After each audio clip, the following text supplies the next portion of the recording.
What is going on, everybody? Welcome back. MTG here with another episode. If you're new to the channel, hi there. So as you can see from the title down below, I'm going to be talking about the Google Pixel 6a, and now is a time to think about, should we wait for the Pixel 6a or should we go ahead and pick up the Google Pixel 5a? And just as reference, I have the Pixel 6 Pro because the design of Pixel 6a is very reminiscent and takes after Pixel 6 and 6 Pro. But before I do begin, I just want to quickly talk about the wallpaper that you guys see on both the Pixel 5a and the Pixel 6 Pro. And it's my wallpaper pack called Dots.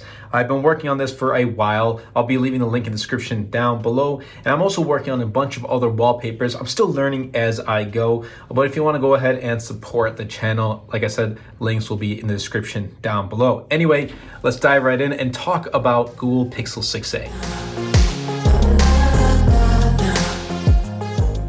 Okay, so right here is Pixel 5a. Now this was released in August of 2021, and this retails for $449. You can still pick it up. It's one configuration, one color, that's it. And this takes after the Pixel 5. It has I like this color. I really do. It's got a really nice dark green tint. And it has a headphone jack right up here. It's got, normal USB-C, some speakers, a dual camera set up wide and ultra wide, and it's got a really nice front display, 60 hertz. It's not 90 hertz. Now, I'll be putting up some photos of Google Pixel 6a, and it embraces this new design of Pixel 6 and 6 Pro, and it keeps Google Tensor. It ships with the same flagship chipset of Google Tensor that also ships with Pixel 6 and 6 Pro. That is pretty good. And guess what? It keeps the 5a's price tag of $449. Just think about it. A flagship Google Tensor chipset for $449. And I'm already thinking about it. Why should I go ahead and pick up Pixel 5a for $449 that comes with the Snapdragon 765G?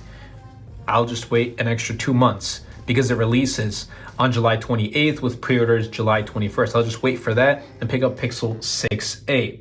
Now, diving a little bit more into it, it's, like I said, it's got that same design as Pixel 6 and 6 Pro, the horizontal camera bump and a two-tone color body.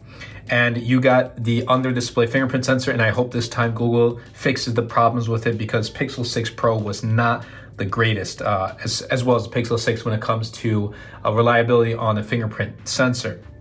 Now, if you think that Pixel 6 and 6 Pro are a little too big, 6.45 and 6.7 inch displays, maybe a little bit too big, and I can agree with you there. Pixel 6a will come with a slightly smaller 6.1 inch 1080p OLED display at 60 hertz. Now, there's also a lot of questioning here. Why 60 hertz? Why 60 hertz? Because I see why. If you went and put in a 90 hertz display on the Pixel 6a, then that would push potential sales from the Pixel 6 to the Pixel 6a. And I see clear differentiation. Pixel 6a ships with 60 hertz, Pixel 6 ships with 90 hertz, and Pixel 6 Pro ships with 120 hertz. So I see why it makes sense. If you want the 90 hertz, then put in the extra $150 and get Pixel 6a. I'm pretty fine with Samsung putting 120 hertz on their Galaxy A53, and if you ask me, I don't really even notice the 120 hertz. It's not really that smooth on the Galaxy A53 in my experience. That's for a different video as well. Using 60 hertz on this Pixel 5a, it's pretty darn smooth, so I have no issues there. It's going to be coming with a wide and ultra wide camera. It's not going to have like 50 megapixel camera lens as the Pixel 6 and 6 Pro. It's going to be shipping with a 12 megapixel main camera as well as a 12 megapixel ultra wide and an 8 megapixel selfie camera. And it also comes with like Magic Eraser, Real Tone, and all of those software features that debuted on Pixel 6 and 6 Pro. And Magic Eraser is absolutely one of my favorite software features that debuted with Pixel 6 and 6 Pro. Now, Pixel 6a is actually going to be shipping with a slightly smaller battery than the Pixel 5a. So this 5a right here has 4,600 milliamp hours of battery. And the Pixel 5a comes with a smaller, around like 4,400 4,410 milliamp hour battery. Slightly smaller, but also slightly smaller display. And this was already, I think, like king of Pixel devices when it comes to battery life. It performs so much better than Pixel 6 Pro battery life. Granted, this one comes with a 5,000 milliamp hour battery, 120 hertz display, Quad HD, and it's larger too. So I see why the battery might not be that great. But Pixel 6a, I think, is going to perform really well in the battery department. And you know, I guess there's always it's going to ship with extreme battery saver mode, although I've really had no issue with the A series for battery. Now, storage configuration. It's a single storage configuration like last year. So for those who want more storage, well, sorry to say, and I don't want to let you down, but I kind of have to. It's 128 gigs of storage with 6 gigs of RAM. So if 128 gigs of storage is not enough for you, then, well, you either have to look for a different device or you just have to push all of your effort putting your backup storages or whatever on the cloud. Now, 6 gigs of RAM on a Pixel device, it's not too much of an issue. And you're also getting 3 colors this year with Pixel 6a. You're getting, I don't remember the exact color names, but pretty much a silver, kind of a green, as well as a black. So that's also a really good plus. I really do like the green finish on the Pixel 6a. Now, last year we only saw the Pixel 5a ship in the US and Japan, but this year Pixel 6a is going to be available in a bunch of more countries, so that's a huge plus, and I believe India is one of them. So for those who live in India, you're getting Pixel 6a. That is a great plus.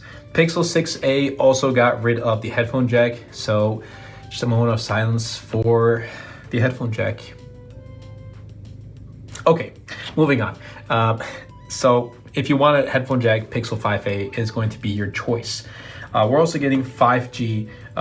Unlocked version is going to support sub 6 gigahertz, and it's not going to support the millimeter wave 5G. And this model that's sold by 5G does support millimeter wave in addition to the sub 6 gigahertz 5G wave, but that's going to apparently cost $50 more. So there is that too. And you're not going to be getting a charger in the box. And like I said, it's going to pre-order start July 21st and they ship July 28th. So that's about 2 months. That's a long wait, and that kind of reminds me of Sony, although Sony's, they announce the device and they release like 4 to 6 months after, and then it comes to the point where like, well, should I even pick up that device or should I just wait for the next one? It just becomes an everlasting cycle. So I hope, Google's has a good reason why they're pushing it out to July. Nonetheless, it's not as bad as Sony's like 4 months, 6 months, but you still have to wait. Now the question is, we have this device, it's official, it's going to come out, and honestly, I think it's a better deal. Just looking from the specs and what was given to us, obviously I don't have the device to review it and compare, but it's looking like a more compelling device than Pixel 5a. And just as a reference, if we take a look, imagine the 6 Pro, it's got the same design as 6 and 6 Pro. I personally would take the Pixel 6a over Pixel 5a. It's going to ship with a flagship chipset with the same price tag of $449. So that's a huge plus right there already. Slightly smaller display, which I do appreciate. It's going to be getting more Android updates, 5 years of security updates as well. So it really does come down to preference. But at this point in time, I would say, you know what, really do consider if you want Pixel 5a over 6a or vice versa, and why you would choose Pixel 5a. The only reason why I would, if you can't wait 2 months and you need a phone now, then Pixel 5a. If you need the headphone jack, Pixel 5a. But other than that, it's going to be getting some camera upgrades. It's going to be getting, a huge spec upgrade. Going to be getting more colors, and at the same price. I personally would put this aside and wait for Pixel 6a. That's just how I see it right now. Obviously, it's a preference. It all comes down to you and whether you want to wait.